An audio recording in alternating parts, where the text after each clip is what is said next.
Hello, everyone, and thank you so much for joining us. Tonight's event is all about We Vote, which is our nonpartisan campus-wide effort to institutionalize voting on Western Michigan University's campus and encourage our students to make voting a lifelong habit. My name is Emma Barada, and I am the WSA Vice President for Political Affairs, as well as the student co-chair for We Vote this year. We are so excited that you all have joined us today for this final push to get all of our students out to vote before November 3rd. We want to start by thanking everyone who has supported We Vote throughout this election season, from the professors who invited us into classes to make sure that their students were educated on how to get registered and how to vote this year, to our partnerships with the athletic department to make sure all of the athletes got registered, as well as all of our student athletes who shared their messages on the importance of voting. We want to thank the League of Women's Voters of Kalamazoo for partnering with us for events, as well as making sure that we have the best information possible about candidates in a nonpartisan way.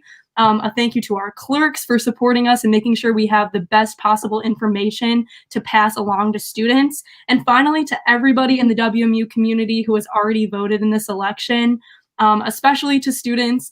The youth voter turnout in the state of Michigan, we are one of the top 10 states that has been cited as where the youth voter turnout can have the greatest impact on the outcome of the election. So what we really want to make sure you get out of today is knowing how much your vote matters and how much voting is so important. We're already seeing turnout rates in this election that are absolutely unprecedented. So that makes us feel good knowing that students are going out and voting, that Americans are going out and voting. So we want to make sure that you know everything you need to know to become a part of that group of voters and to make that a lifelong habit. We're going to talk a little bit about the history of the youth voting to start off tonight. So I'm going to turn it over to Dr. Denise Keel from the Department of Political Science, who is also our faculty co-chair for We Vote. Good evening. Thank you so much for joining us and joining We Vote this year. Thank you, Emma, for that lovely thank you to all the folks on campus who really make this happen. My name is Denise Keel, and I'm associate professor, jointly appointed in political science in the Institute of Environment Sustainability. And as Emma said, I serve as the faculty co-chair of WMU We Vote. And we should mention we have a third co-chair from the Department of Theater, Emily Duguay, and we should thank her team for this production and broadcast tonight. So I'm just going to set the stage a little bit with a little bit of history and some voting overview, and just a quick synopsis of the expansion of the right to vote. When this country was founded, 1789, our Constitution grants states the power to set voting requirements. And we still see the effects of that today with all different states having different rules and regulations. Many of our students who live not in Michigan are following different rules than those of us here in the great state of Michigan. So we really have to pay attention to these state level regulations. In 1789, the folks who could vote were generally limited to white men who owned property. Those were the only folks who could vote at the beginning of our nation. After the Civil War in 1870, non-white men and freed male slaves were guaranteed the right to vote by the 15th Amendment. And as we know, this year is the 100th anniversary of the 19th Amendment, which guaranteed women the right to vote, but still not all women.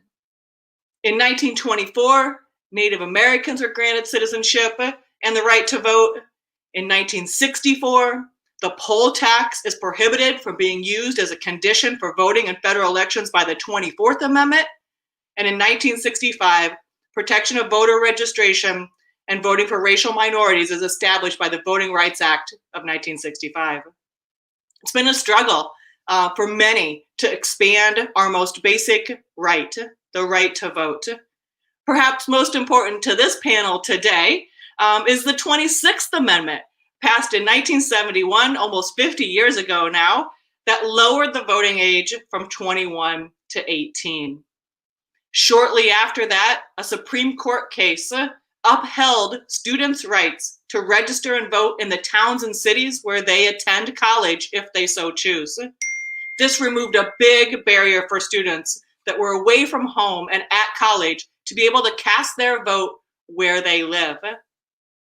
Why should Western Michigan University care so much about voting? Well, there is a Higher Education Act, and in 1998, amendments to that act added a new provision that required institutions like ours to make a good faith effort to distribute voter registration forms to each student in attendance.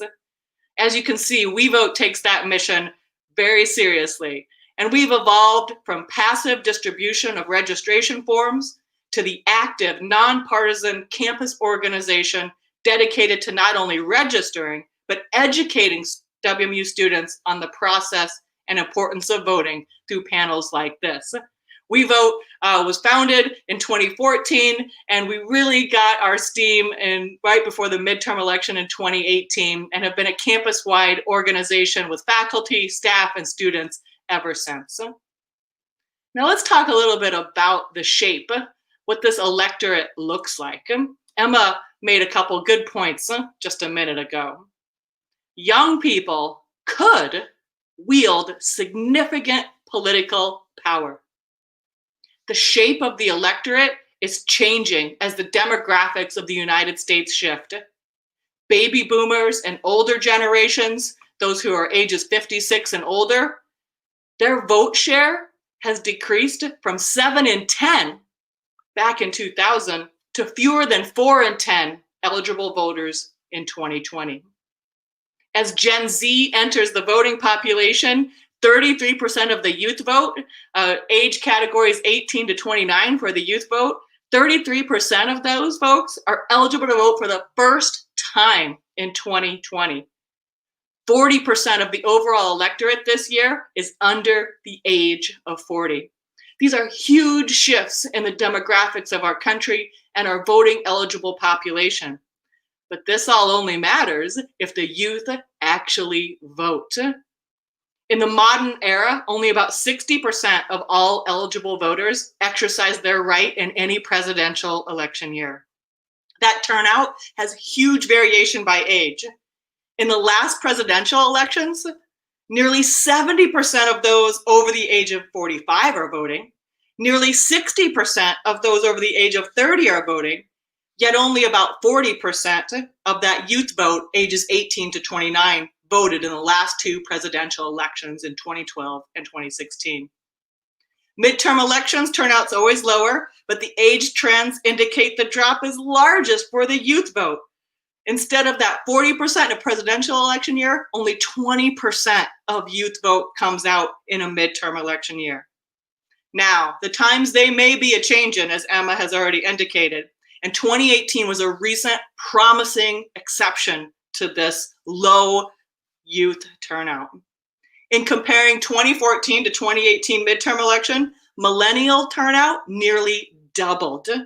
Now, remember, that's still pretty low. Going from barely 20% to barely 40%, you're still being outvoted by an older population at a huge margin.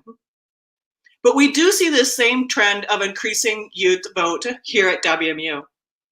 We Vote participates in the national study of learning, voting, and engagement to track student registration and voting rates. We saw turnout, the voting rate, increase from a dismal 18.5% in 2014, that's our campus's numbers, to 34.5% in 2018. That's a 16 percentage point change, or about 3,000 more WMU students who voted in 2018. Turnout for the 2018 midterms for that youth vote was on par to what a presidential election year turnout would have been. Now, We Vote would like to take a lot of credit for that, and I'm sure that some of the things we did help, but we are riding a wave of both demographics and interest in politics.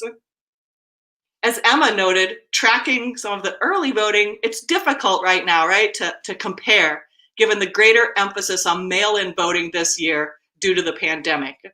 But we are getting an early look into whether and how strongly youth may be navigating these new or changing election processes. Participation in this year's presidential election is already on the rise, with over 60 million Americans having already voted.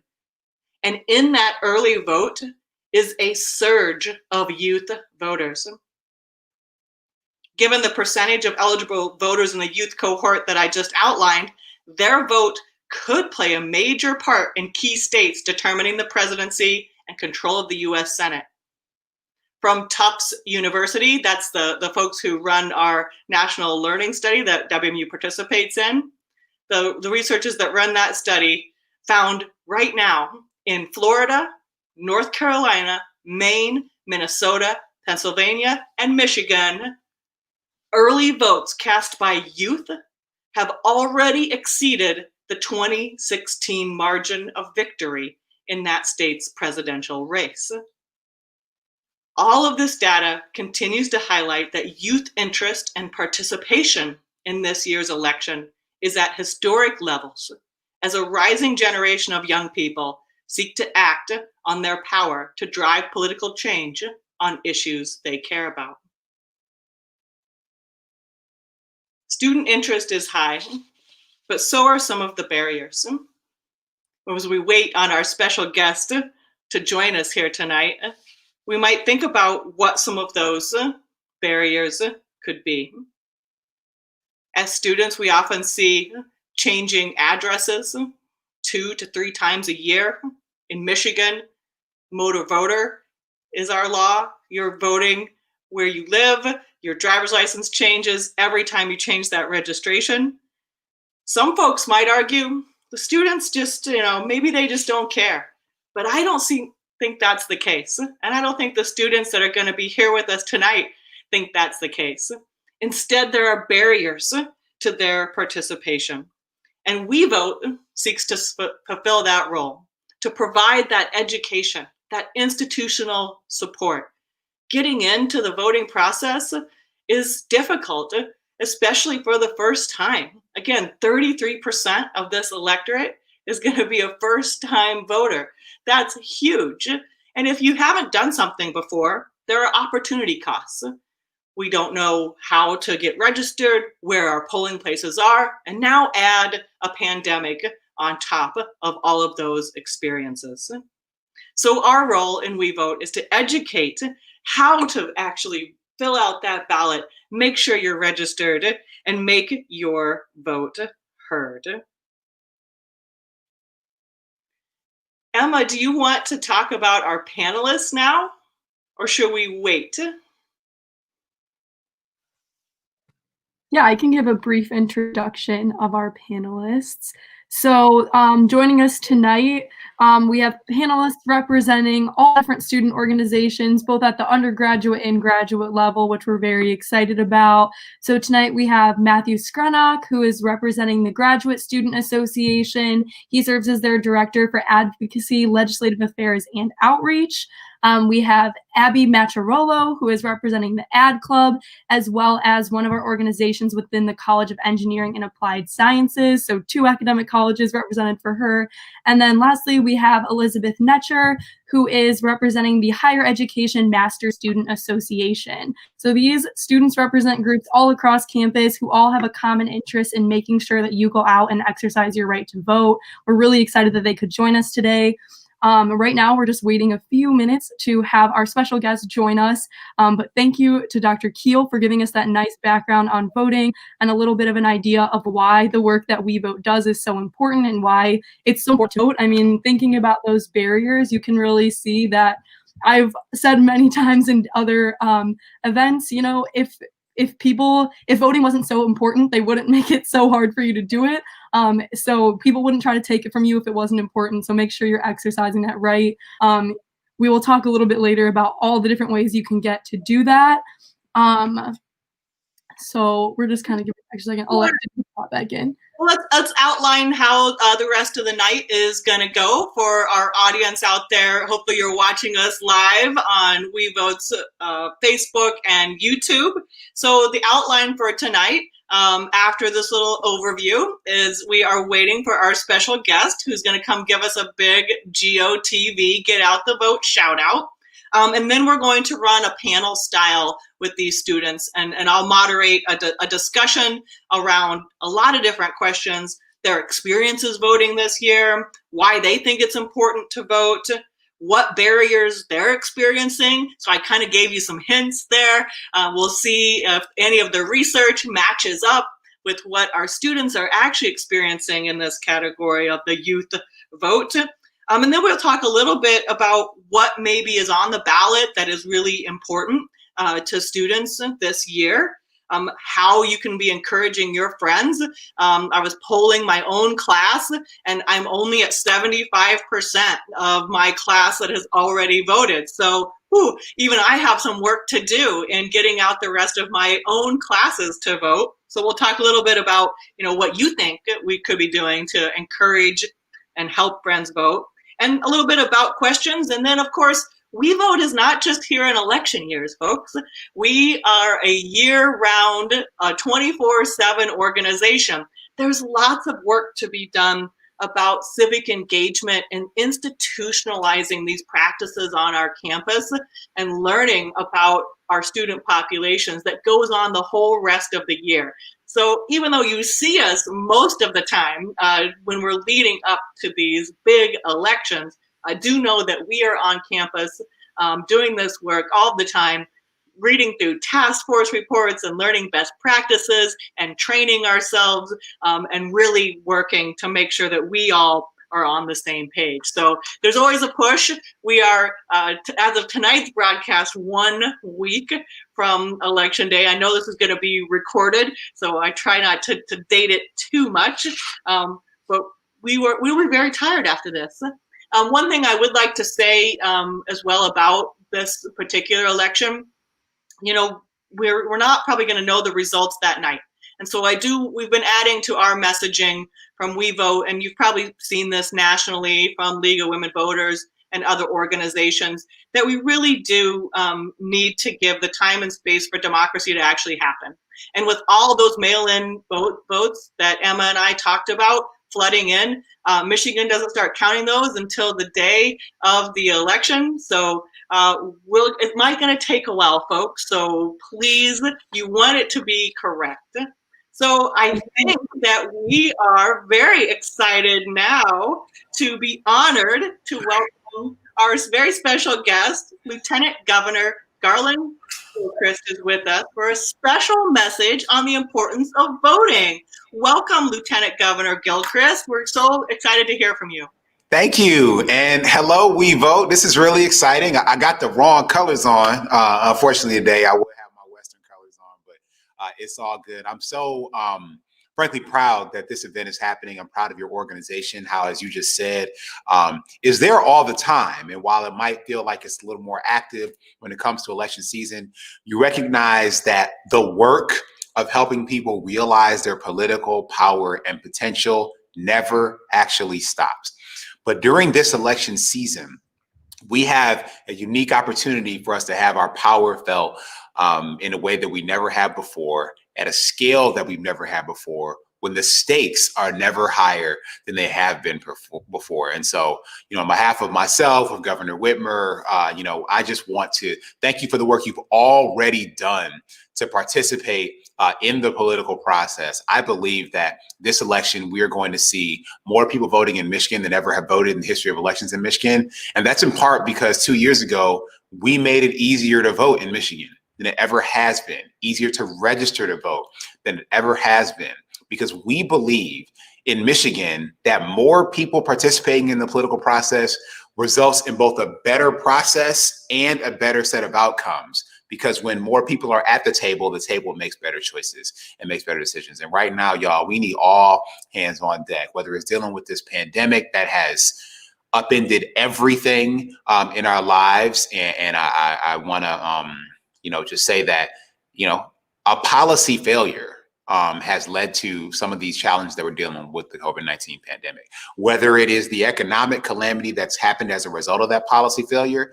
Policymakers and policy decisions and ballot proposals and initiatives and ordinances, those will dictate how we respond to the challenges that our communities face. When we're thinking about what learning looks like in higher education, or for those of you who got family members or siblings or whatever who are learning in K-12, how we go forward with our education. The choices that we make in this election will dictate the direction that we move forward in after we get finished counting these ballots. So I just want everyone to recognize they have power. I believe that we're so powerful that we shouldn't leave that power on the table. And so please go to mi.gov/vote for credible, factual information about this election. There is going to be so much misinformation, disinformation, and straight up lying about what's happening in this electoral process, about how to participate in the electoral process. Michigan.gov/vote will have credible, authoritative, factual, trustworthy information about how to vote, where to vote, to track the status of your absentee ballot if you dropped it off and you want to see how that it's been confirmed to be received, all of those things. But I want people to vote, and I want people to vote now, to vote early. You can, November 3rd is not election day. November 3rd is the last day of the election. So please encourage everyone you're connected to. I want everybody to talk to all their classes. I saw, Doctor, you were talking about your class only at 75%. Every class needs to be 100%. Because if everybody votes, I think that's going to lead to a better, stronger, and more prosperous Michigan, y'all. And so I'm not an elected official who's afraid of people voting. I want all of us to do it. And I believe that when we break records in terms of voter participation, we will make history, and we will also just be excited about the future that we're going into together. So thank you all for using your voice and your votes as to unlock the door to that future. And then please stay engaged after you vote. After the election is done and certified and counted, there is work to do. We have to continue to advocate and be part of the decision-making process. And as a voter, you have a role to play, because non-voters, things happen to non-voters, but voters make things happen. So stand tall for your community and be someone who makes things happen. So thanks for having me here tonight. Thank you so much for joining us today. It's been an absolute privilege to have you join us to address all of the Western Michigan University community. So have a great rest of your election week. I'm sure you have tons of things that you are leading up to. Thank you for sharing your message today. Yeah, I'll do it. Thanks for doing the work of democracy. It's a team sport. Biggest team wins. Let's do it. Absolutely. All right. Well, we're very excited that we could have that message brought to all of you today. And from here, we're going to head into our student panel. Great. Wow. Well, that's exciting, isn't it? It's so wonderful to hear from our current elected officials, and giving WMU Broncos a huge shout out and push. I love that. Democracy is a team.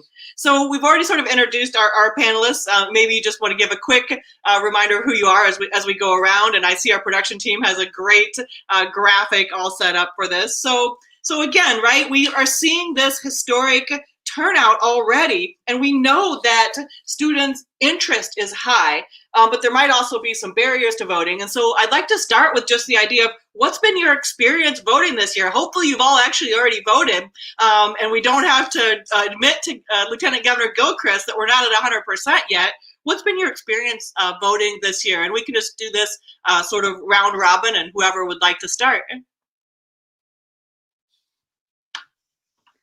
I can start. So this year, I am an out-of-state student here at Western. So I'm originally from Illinois, and I was able to change my voter registration to Michigan right at the Bernhard Center, and then actually fill out my absentee ballot right there and drop it off.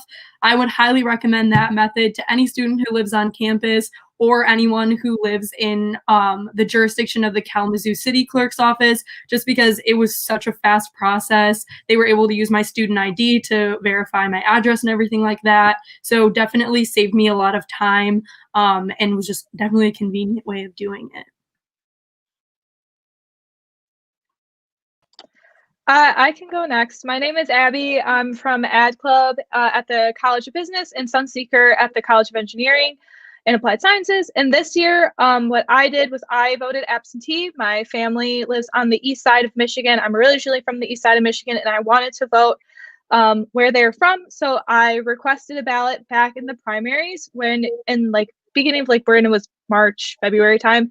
And in that application, when I had to fill out that absentee application, I could put for the primaries and for the presidential election in November. So I didn't even have to fill out the application again. It got sent directly to me, and I filled it out. And I was actually meeting my parents when I went camping. So I actually gave them my ballot and asked them to drop it off in the drop box. And my dad sent me a really cute video of him just dropping in the drop box for me. So I knew that it got there, and all my worries went away as soon as I saw it go into that box.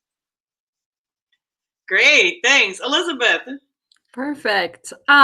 So I am actually going to be a poll worker this year at my polling location. So I am actually waiting until election day, simply because I know that my township polling location, even if everybody showed up, it's still like wouldn't be an hour's long wait. But if that wasn't the case, I absolutely would vote absentee, and I have done that in the past. And I always feel super safe and secure with it. And I always know that, my vote counts because I do check it and things like that. But I am super excited to go to the polls, cast that ballot. And I also always feel relief when I've done that, because I'm just like, I have voted for democracy, and that's very exciting, and that's something that not everybody gets to do. And so I do always just kind of like sit in that moment and go, that was a really cool thing. Great. Matthew. Yeah, so hi everyone. My name is Matthew. I'm on the e-board of the Graduate Student Association. And this year, like Elizabeth, I'm actually voting on election day. I am not a poll worker, but I am volunteering to help out at my polling location. And actually, this is my first time ever voting in person, like in my 7 years of voting. So I'm kind of excited to like vote in person and get a sticker and everything. So The all-important sticker. That's the most common thing I hear with absentee voting is, where's my sticker? So we'll have to work on that for future elections, right? So why is it so important to vote? And again, who might want to start with this? Why do you think is it so important to vote? You're all committed voters. Why is it important for you to get out and vote?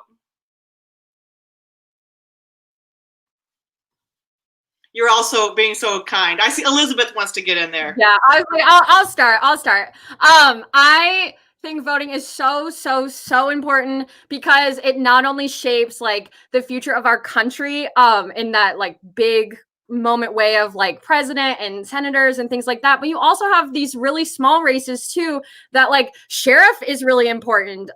This is kind of specific to people in Michigan, but if you remember with the mask mandates and everything, there was a lot of discrepancy on what sheriffs are going to enforce it and what ones aren't. And so, that's a really important race. And not only that one, it's the judges, it's the courts, it's those proposals, it's funding for education or new buildings and everything like that. Like everything on the ballot matters. And I can't emphasize that enough. Yeah, great. Does anybody else want to talk about why you think it's important to vote?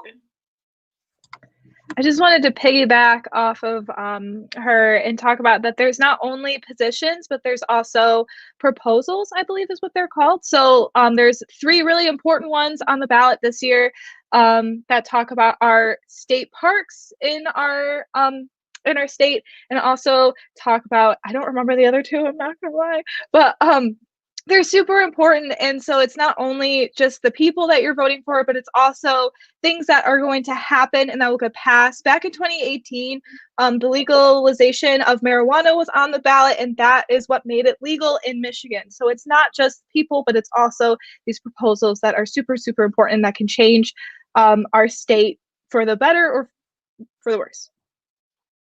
Yeah, great. Why is it important to vote? And Matthew or Emma, either you want to chime in? yeah, I can. So I think it's really important to vote because we can. And that sounds kind of sarcastic, but it's really, we're so lucky in America to get a chance to vote. And it's a privilege and it's an honor we have, but our voices are only heard if we actually put our ballot out there. So all of our elected officials are the people that won by popular vote. And it doesn't matter if one person votes or if every single person in the country votes. But if you don't vote, your voice isn't going to get heard. And so it's really important that we get out and vote, because if we don't, then our voice isn't really getting represented. And then I think we can kind of see that by some of the officials that we have now. If they don't line up specifically what you want, if you didn't go out and vote, well, then they didn't get to see that, right? So. Absolutely. Yeah, I can build off of that. I think that Matthew makes a great point, that it's all about participation. And when it comes to democracy, if we don't participate, our democracy cannot be a success. That's just my little political science hat that I will put on.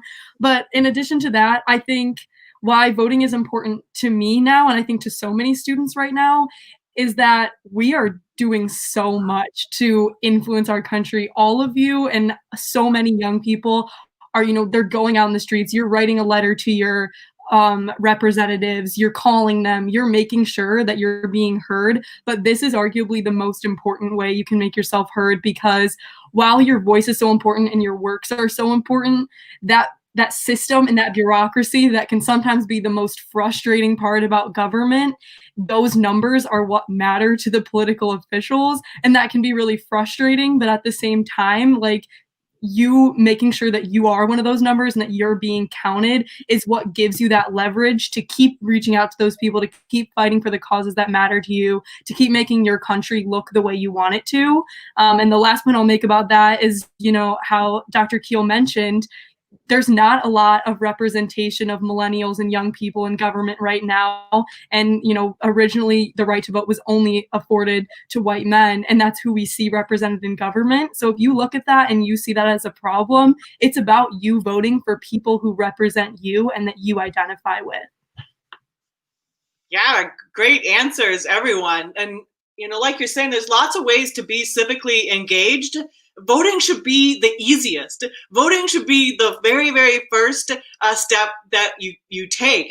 And, I know I ran through a lot of numbers there, but if you weren't paying attention there, the audience, the bottom line is that this generation can outvote all the rest of us if you would actually exercise that right and carry through and turn that ballot in. And so my next question is, I told you a little bit about these historically low youth turnout rates, and Emma's absolutely right. Politicians know that, and they know that your generation doesn't turn out as much as us older folks, and so they might be catering those messages to that, right? And the only way to change that is to increase that turnout, right?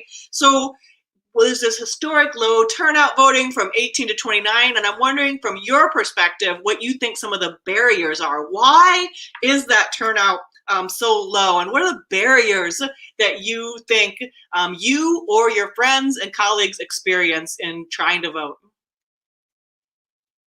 Anybody want to take that one first? I can. I think that one, logistical factor and logistical barrier is that piece of address. I think that is a really big thing for young people, considering if you're at university, you don't know necessarily whether you can or whether you should stay registered to vote either in your hometown or where you're going to school.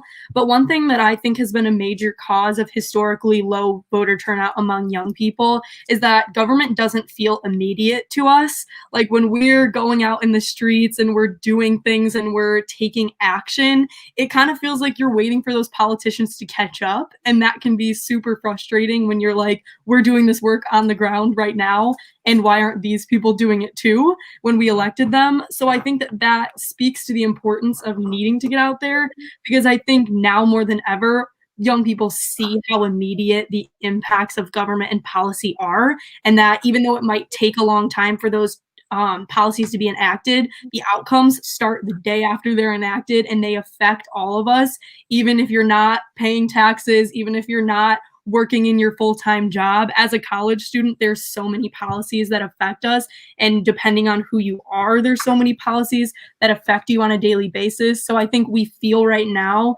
how immediately the impacts of government can affect us, and that's, I think, different than it's been for a lot of young people in the past. Go ahead, Matthew. Yeah, I think one big barrier is, this age of like 18 to 29 is typically a lot of transition for people. Whether you just finished high school, if you're going off to college, if you're moving in by yourself for that first time. And a lot of times, at least right now, in order to get out to vote, you have to put the effort forth yourself. It's not someone coming to you that often to help you transition and get yourself registered and tell you when you should go vote or where your polling location is. And so I think that's one barrier.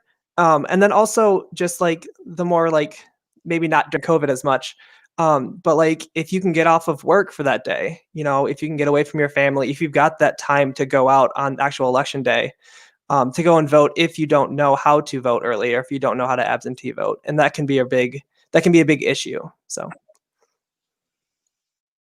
Yeah, absolutely. The rules have all changed this year, some for the better. Abby, did you want to get in there? Yeah, sorry, I pressed mute and it didn't unmute. Yeah, so I think that like a huge barrier, I think, is just not knowing, because we're all very comfortable doing things that we know what to do.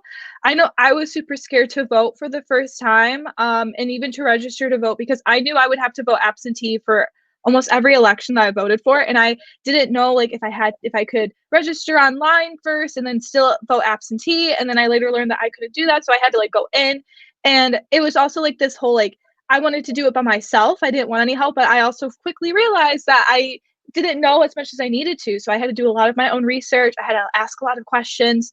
And I think that's just something that a lot that is a huge barrier is we don't know. Personally, I was never taught how to vote in high school. I was never taught the steps of how to do that. And I think that's something that should be taught in high school, because we're either in our senior year of high school or we had just graduated until we learn. And so I think that's a huge barrier of just the unknown, and just that feeling of being scared of doing it wrong, I think is a huge barrier as well. All right, I'll jump in. I think probably the biggest barrier is just kind of misinformation in general. There's tons of misinformation on like how to vote and what to vote. There's tons of misinformation on absentee ballots. So if you are kind of worried about how to turn in that ballot, it can be scary because you don't know how to do it and you don't know where to find that information and whether it's truthful. I think there's a lot of other barriers as well that really contribute to that low youth turnout. Again, that misinformation about voter IDs and just like whether you have it or not, whether you need it or not, and like what does it mean, and what does that mean for people who can't access it, whether that's they can't afford it or they don't have the time to wait at the Secretary of State and things like that.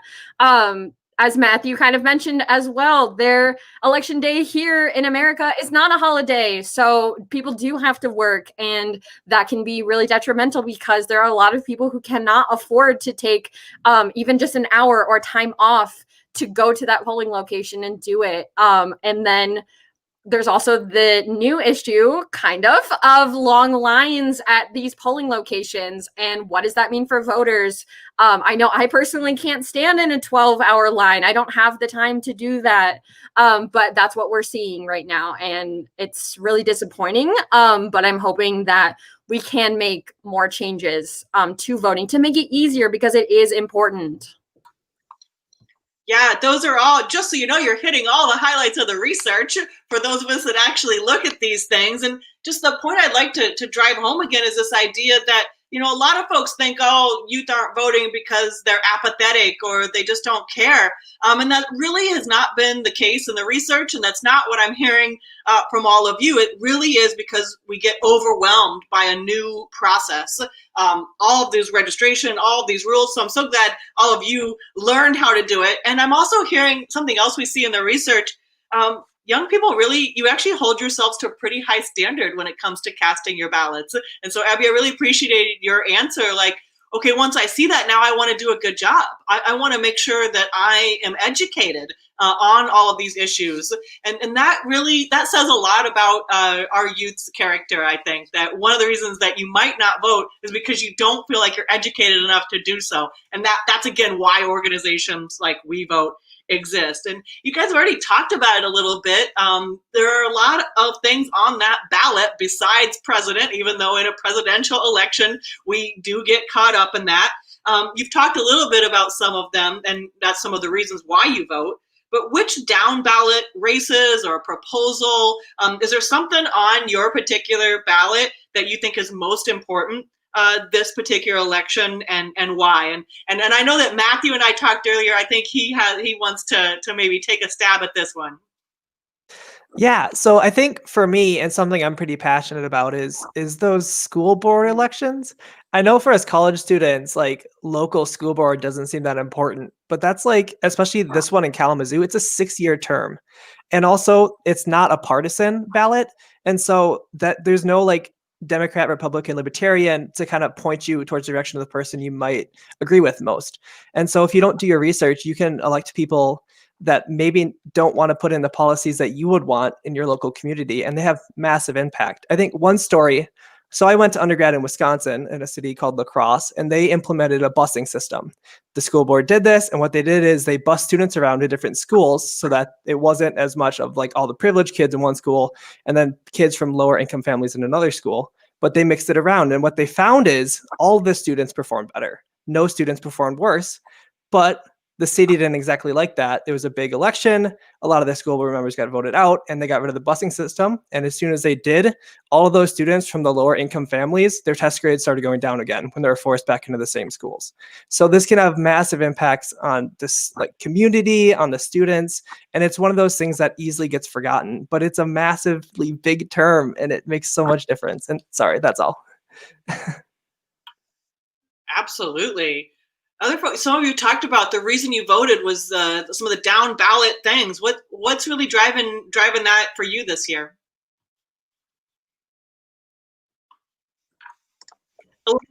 Personally, the proposal about the state parks, that one was huge for me because I love hiking. I love our national and state parks. I guess one of my goals is literally to go to every national park. I have like this cool scratch off poster. And so that when I heard that was on the ballot, I was so excited to be able to vote to potentially help our state parks. Over the summer, I was just at Tequamanon Falls, and I was just at Mackinac Island and the state parks that are over there. So those were huge. And that was what I was really excited for. And so that was a big indicator for what I wanted to vote for and why I wanted to vote this year. Yeah, for me, I think the ballot races that I have my eyes on the most are the House and Senate races. Being in Michigan, we are getting a ton of national attention to those races because we have two races that are toss-ups at this point. And so I think it's really kind of exciting to see a race that's that close and to see that, you know, when it's neck and neck and you're looking at the difference and based on statistical error that you can't really tell who's pulling ahead.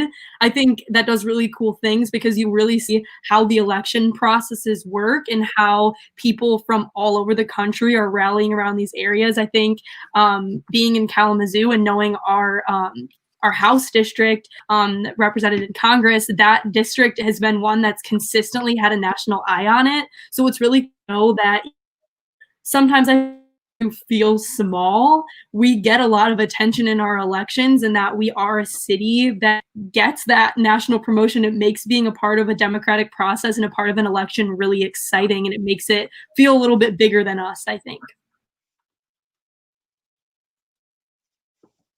Well, thank you, Emma, for talking about that, because I was going to talk about that one too. But all of the races are important. For me, I think that the judgeship races are most important for me. There's a district judge opening in my county, and I know that that's really important. I know that Michigan has at least one Supreme Court opening as well. And there's other judge positions that are very important because that is ultimately like where the decisions are made. So if you do have these sheriffs who are saying, you know, we're not going to enforce mask mandates, well, obviously you sue and it's the judge who gets to decide. So that person's really important.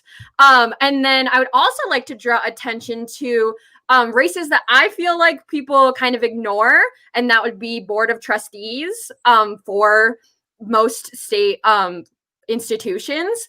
And a lot of people don't think those are important because, like, well, I go to Western, so why do I care who's the Board of Trustees at MSU? And the reason that you should care is because that Larry Nassar scandal, as we all know, went very high up. And so it does matter who is important, who is in those positions and who is making those decisions. So I would highly, highly recommend that everybody educate yourself on all of the positions, but especially the ones that we've been talking about for sure. You guys are on it. You guys are educated voters, and I'm surprised. I'll go ahead and plug our partners here in Kalamazoo, and of course nationally, the League of Women Voters. If you're out there listening and you're wondering about, how do I get information on all these down ballot races and judges and proposals, 411.org is a go-to nonpartisan site from the League of Women Voters.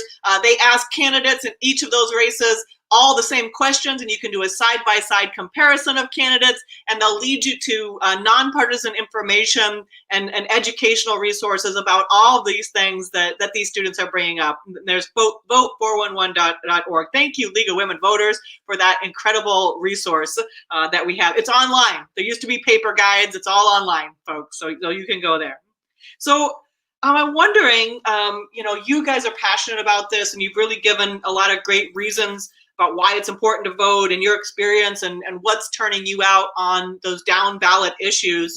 And We Vote, again, is trying to encourage broad voter participation here at Western Michigan University. How do you think that we should be, or how do you think you can encourage or help your friends or other students to vote? What kinds of things maybe are you already doing, or maybe suggestions that you have for We Vote about how we can be doing that? And I think Abby might have had a particular story that she wanted to share on this one. Yes?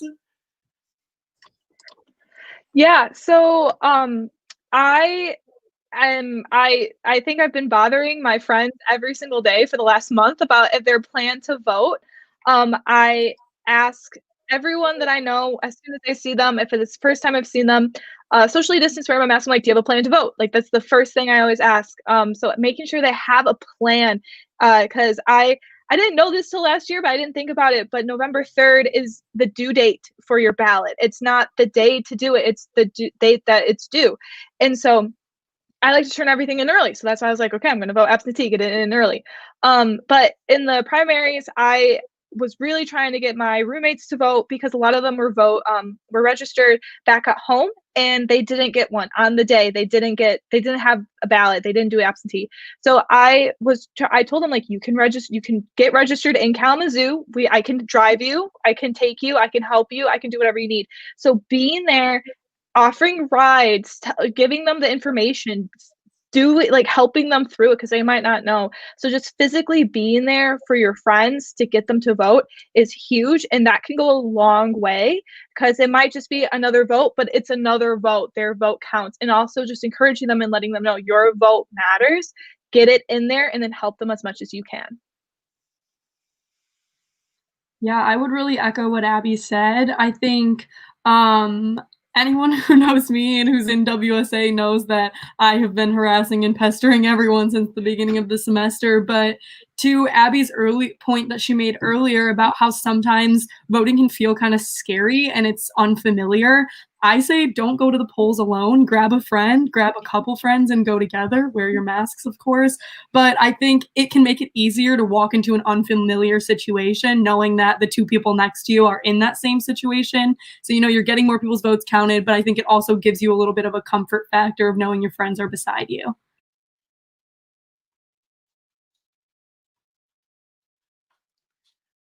Other comments, Matthew or Elizabeth, on how we can be encouraging this youth vote to turn out? Yeah, I would absolutely say instead of asking people, like, have you voted or anything, ask them what their voting plan is, because voters who have a voting plan vote more often. So exactly. So make sure you're asking that. Make sure you're, encouraging either your family or your friends to go vote. And making sure that you're using those personal stories. Tell them why it's important, whether it's healthcare, whether it's LGBT rights, or anything, literally anything. I know that everybody has a passion that they are passionate about. And so make sure that you're telling people why they should vote and why it's important, whether you like the national parks or whether, you're really, judgeships are really important and things like that. Everybody has it. So make sure that you're telling people what yours is. Yeah, I agree with all of that, obviously. I think making sure that you're, I don't know if harassing is the word I like, but encouraging your friends to go vote, set up plans, especially, again, this year with COVID, everything is just so much different. So I think doing it before that November 3rd date is probably the smarter and safer way to do it. But I just think all of us here in college have so much privilege, and like we're so awesome. We've got this experience and we know so much, but there's so many people that just don't have the same knowledge as us. And so to go out in the community and inform other people and kind of use that privilege that we have to help others get the chance to vote, I think is just so important. So really great point. Thank you for mentioning that. So one of the things that, you guys are really engaged and are talking to your friends. And so I'm wondering what kinds of questions you might get asked about voting. And maybe you still have some questions about voting that we can ask each other tonight. But I bet you get asked some questions. And I'm also wondering, maybe there are some issues surrounding this election that you want to raise. So what kind of questions do you think are out there about voting? And Elizabeth, since you are a poll worker, I'm going to go to you first. Is there an issue? Is there a question? Is there something that we should address? Yeah, I mean, there's so many. It's hard to pick one. But in particular, I think this is maybe at the forefront of a lot of voters right now. In Michigan, the Attorney General actually said, there is no open carry allowed in polling locations. However, this is left up to interpretation, county to county, sheriff to sheriff. And so my county actually decided that we're not going to follow that you can open carry as is your technical constitution right? Yes. And so what does that mean for me as a poll worker? What does that mean for voters who are trying to go? It'll be really interesting. And I think that's going to be a big issue, unfortunately, at least here in Michigan. And then I would also say I hope everyone is cognizant of these really long lines. It's a unfortunate fact about Election Day because we are a little backwards in that we haven't really modernize the election process yet. We're trying. It's a slow process, but there are long lines. So make sure that you are aware of that.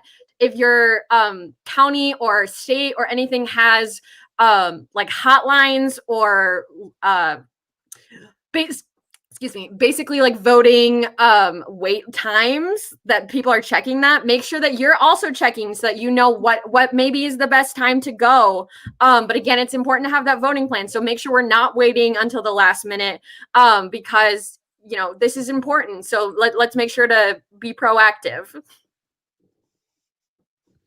Yeah, I would say two of the biggest questions, misconceptions that I've been getting kind of specific to WMU is about that branch office for the Kalamazoo City Clerk on campus. I think there's been some confusion about when and who can vote there. So again, your clerk's office, it's important to remember, is based on your geographic location. So that's something you can check on the Michigan Secretary of State's website, type in your address. So if you live on campus, you can absolutely vote at the Bernhard Center. And if you belong to the Kalamazoo City Clerk's office, so that's some of the surrounding off-campus apartments, you'll be able to vote there as well. But it's important to note that there's 3 different clerks who serve the general area where WMU students live in Kalamazoo. So you really want to make sure you're going to the right office. With that idea of the clerk's office and absentee voting and things like that, a really common, fear and something people don't know is kind of that fear of worrying if I send in my absentee ballot or if I put it into a ballot drop box, is it going to get there? Is it secure? And so I think something a lot of people don't know is that you can actually check the status of your ballot. The Lieutenant Governor mentioned this, but make sure you're doing that and checking the status of that ballot just so you get that peace of mind of knowing that your vote has been counted. I think that that's something people are uncertain about, especially considering how little we as students generally use the postal service. You can get kind of that peace of mind of knowing that it gets there. However, at this point, with it being 1 week away, if you have any capability of going to put your ballot into the drop box at the clerk's office, you should do that. You're getting down to the wire to put it in the mail, and I would hate to see anyone's ballot show up the day after the election and not be counted. So that's just something I think is important to keep in mind. I'm actually going to interrupt and say that they actually have said that if you have not turned in your ballot, do not put it in the mail now. Take it to that drop box. Give it to a friend, to a trustworthy friend that will also put it in that drop box, but don't put it in the mail because with a week left, it's probably not going to make it, and we don't want to take those chances. And to piggyback off of both of what you guys have said, I actually have had a lot of people ask me this, and I was genuinely concerned that this is a common thing that people thought. But I had a friend ask me, they're like, I got my absentee ballot sent, it's on the way, and I'm just going to drop it off at the clerk that's closest to my house. No, you don't drop it off if you voted absentee. So I voted, I'm from South Lyon, Michigan, so I voted in South Lyon, Michigan, but I filled out my ballot here in Kalamazoo. I cannot drop my ballot off in Kalamazoo. I had to make sure that it got to South Lyon. South Lyon is 2 hours away. If I didn't give it to my parents last weekend and I still hadn't dropped it off, I would have to drive from Kalamazoo to South Lyon to drop it off. You have to make sure it gets into the box that it came from, or to the place that it came from. Otherwise, it will not be counted. I've had multiple people tell me this, and I was like, no, you have to make sure it gets to the right place that you are voting in. So make sure if you haven't, it gets there soon. And then I'll go a different direction. So if some people ask me who they should be voting for, what I usually do is try to send them to more nonpartisan sites. I feel like advertisements are great in one sense, but I feel like you get like the top 25% of a candidate and like the bottom 25%. And there's a lot of 50% in the middle that a candidate's doing and their policies and all that you just won't see through advertisements. So sending them to the actual campaign websites, if you can listen to a debate or something like that, you can actually hear what the candidates have to say. And then those nonpartisan websites, so you're not going to get biased opinion. So you can really look at policies, ideas, and then decide who you want to vote for, who you want to represent you. Yeah, you guys nailed it. I was so glad to hear about voting is geographic, right? Our whole system is based on the idea of one person, one vote.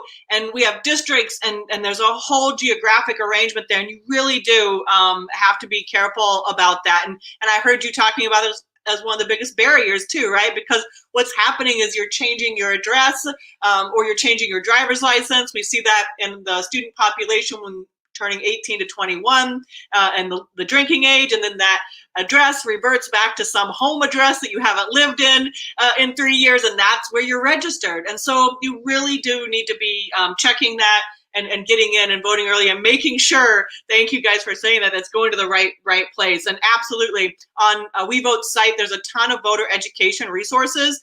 There were several panels, candidate forums that were done.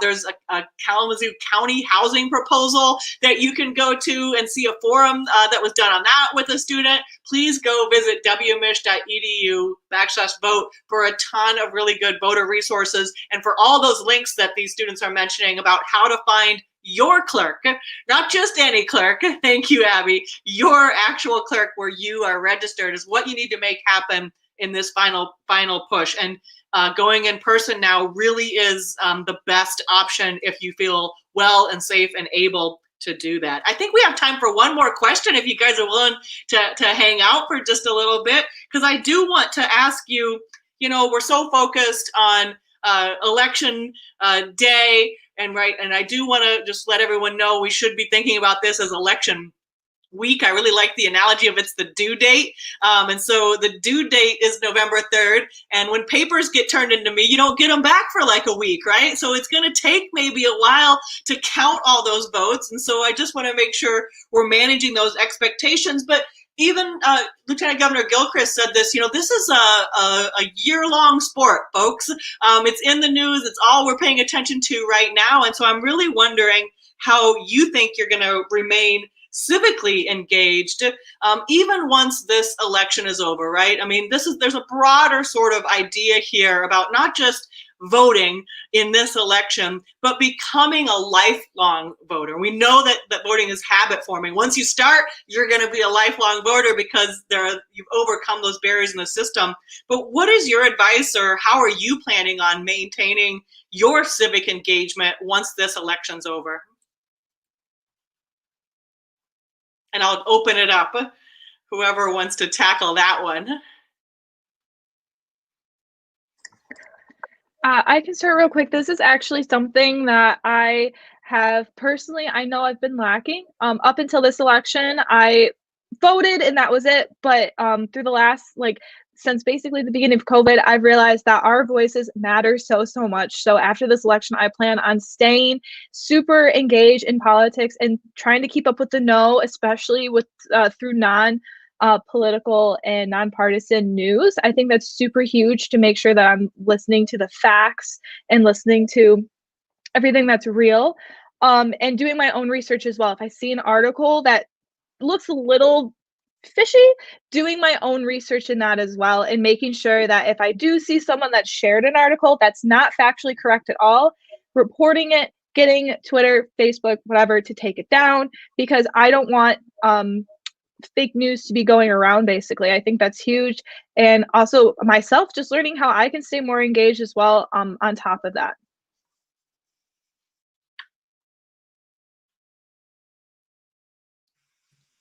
Yeah, I'll go back to something I kind of mentioned earlier on, but it's knowing that once those people are elected, they are accountable to you, you as a voter and you as a member of the electorate. You are their constituents and they can and should answer to you. So if you have issues that are important to you, no matter who wins, whatever party they may be, get that letter written now and get it ready to send. You don't even need to have the person's name on it. If you know something that is important to you, whether it's national parks or you want to see something change in terms of education in your community, get that letter written and send it out. It can be an email. You can call your representatives.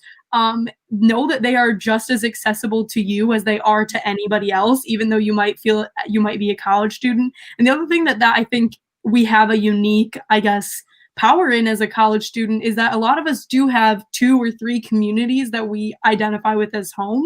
So, for me, like, I think Kalamazoo is my home away from home, but I also have my home back in the Chicago suburbs. And so you can reach out to all of those people when you want to see things changed. And I think it's also about making sure we're better educating ourselves on what all of those lower level local positions do, because I think we all know, this is what Congress does, this is what the president does. Those judges, you probably have a good idea of what they're doing in terms of interpretation, but there's so many other really important positions. Matthew brought up the school board, things like that, where, lobbying to those people is very important too. And sometimes the biggest changes happen on the lowest levels. It's that, like, grassroots people moving kind of politics that's really where the change begins. And I think a lot of systemic changes happen from the bottom up.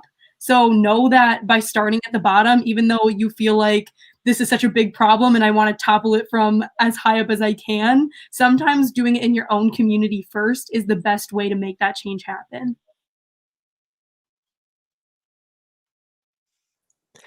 For me, I think I try to get engaged with the community as much as I can. Even if it's not something about politics, just going out and helping out and informing people. And then when an election cycle comes around, just bringing it up and having it be a touch point and just being like, hey, are you going to go vote? Like, have you heard about this? I also love, I believe Abby, correct? What Abby said about finding nonpartisan things and really looking and doing your own research. There's a lot of misinformation that's put out there, whether it's on purpose or not, and just getting to the bottom of it and making your own decisions, I think is very, very important. And then I think that's it, actually. I thought I had a third point. Maybe not. Just go vote. All right, I'll jump in. So along with everything that everyone's been saying, I'd like to definitely echo that keeping your elected officials accountable and literally sending those emails, those letters and stuff. People notice. I actually emailed my entire city council and was like, what are you guys going to do about this? And the responses that I were getting were both appalling and very evident that they don't get a lot of these emails. And I was like, why? Why are people not raging about this right now? So do that. Keep them accountable. Email those city council members. Email those school board members. Tell them what you think and what you think they should be doing, because they probably aren't getting that from a lot of people. I'm going to be honest with you. And then I would also say that it's just important to remember that there's very nearly an election every year. That, like we said, the midterms are happening, soon as well, there's probably a proposal or, other things that are happening within your city. Does there need to be a new school building built? Is yours falling down? Does your school need more money because it just doesn't have any? Well, that's on you to vote for them and give them those things that they need so we can uplift our communities. I remember my last point. Be the change you want to see in the world. This might not be for everybody, but maybe consider in the future, running for a school board, running for sheriff. That's kind of your thing. Maybe look at being in the state legislature. We are so amazing. We have so much power and we can do so much and we're so capable of doing it. Right. And so if you want to see change, maybe it's for you to go do it. And then, yeah, that's all. I'm so glad you remembered it because I'm keeping a list and it was the only other thing I was going to mention. Why aren't you guys running for office yourselves? Or, not even office, there are so many local boards and other things that aren't even, you don't have to run, that are appointed, that you apply for. You can really get involved and your voice is loudest at that local level. I could tell you that for sure. And it's a really great way. Thank you guys for holding all of our elected officials accountable. They rely on you too, right? And so we often think about that as maybe acrimonious, but actually we're information, we're constituents. And, most of our elected officials, they really do want to hear from you and they want to hear about your concerns, and they became a public servant so they could help, right? Most of them really want to make that kind of thing happen. So I just have to say thank you. You were all amazing. Emma, Matthew, Abby, Elizabeth, what an amazing panel that you formed here tonight. You really showed how careful and intelligent the youth voting group can be. And I think that our audience probably really, really saw that. So again, students, it's not that they don't care. They face unique barriers and challenges. And these are students who have overcome that and have even taken the next step of coming and being on a panel like this to share their experiences and encourage you to also get out and vote. Whatever the final youth turnout and the result on election day might be, the message tonight here is pretty clear. Sustained engagement in young people has paid off, and it can do so for election cycles to come, right? Voting is habit forming, and so is this civic engagement. And it's this commitment to uplifting youth voices and investing in that infrastructure that supports youth engagement also has to continue. So I can't wait to have all you guys as alums and gals come back and talk to us about where you ended up. So take advantage of your rights, be part of our democracy. Thank you so much to our panelists. And I think I'm going to turn it over now here to our Campus Election Engagement Project We Vote Fellow and the producer behind the scenes here tonight as well. AJ Howard has a message about how you can still vote right now. Thanks so much, Dr. Keel, for moderating this terrific event, and thank you to our panelists for that terrific discussion. And a huge, huge thank you to Lieutenant Governor Garlin Gilchrist for taking the time to join us tonight. That was just a terrific message for Broncos. Before we go, I just want to reiterate some important election information. Early voting is underway across the state of Michigan, so you can vote in person at your city clerk's office from now until Election Day.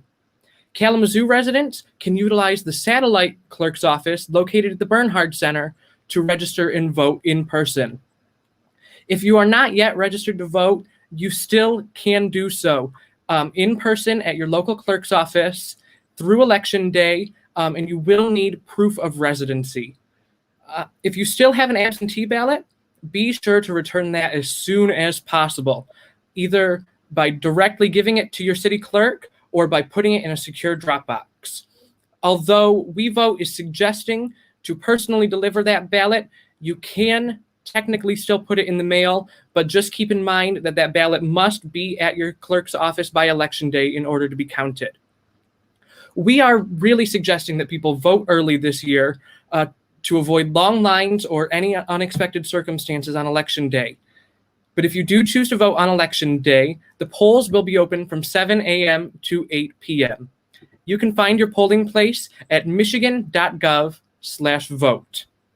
COVID precautions will be in place, including increased sanitization measures, PPE and social distancing, and voters are strongly, strongly encouraged to wear your mask. It is important to remember that all of these methods are safe and secure, and your vote will be counted. For more information, visit wmich.edu/vote. Thank you so much for joining us tonight, and don't forget to vote.